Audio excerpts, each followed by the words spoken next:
Podcast de l'article de Dr Anouar Cherkaoui publié sur l'odj.ma. L'auteur a intitulé son article « La virilité au bout d'un toucher rectal médical ou d'une goutte de sang ».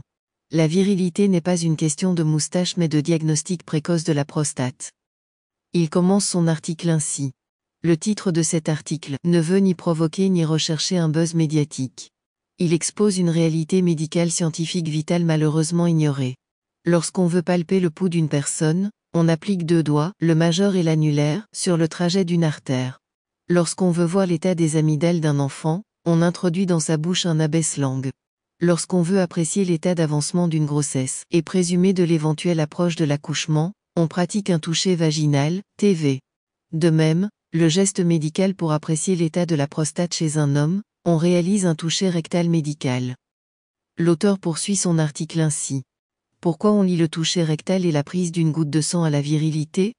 Pour la simple raison qu'un toucher rectal et un examen sanguin appelé PSR permettent de diagnostiquer un cancer de la prostate à un stade très précoce et par conséquent traiter le cancer et préserver la virilité, précise Dr Mounir Bachouchi, médecin oncologue à Rabat. Alors qu'à un stade avancé, on peut aujourd'hui grâce aux avancées thérapeutiques, de traiter les cancers avancés de la prostate, mais avec un grand risque d'impuissance sexuelle. Car, dans le cas d'un cancer de la prostate, la chirurgie, la radiothérapie et l'hormonothérapie peuvent induire des troubles de l'érection. Pour la chirurgie et la radiothérapie, ces troubles s'expliquent par une atteinte des bandelettes vasculo-nerveuses, qui passent de chaque côté de la prostate, et qui jouent un rôle majeur dans les fonctions érectiles. L'auteur précise ainsi, concernant les troubles de l'érection induits par l'hormonothérapie, leur physiopathologie est multifactorielle. L'hormonothérapie consiste à bloquer la sécrétion de la testostérone, car on sait que cette hormone, produite naturellement par les hommes, participe à la stimulation du cancer de la prostate. En la bloquant, on arrête ainsi le cancer. Malheureusement, sans testostérone, les patients ont une réduction importante de leur libido et de leur fonction érectile. Ces troubles sont réversibles dans la majorité des cas. Les hommes ont beaucoup à gagner en bénéficiant d'un toucher rectal, TR, et d'un examen PSA à partir de l'âge de 50 ans et les épouses ont intérêt à pousser leurs époux à profiter de ces examens, pour préserver la sexualité du couple.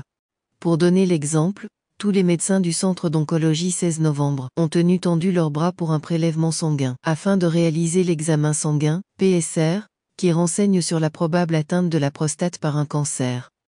L'auteur conclut son article ainsi.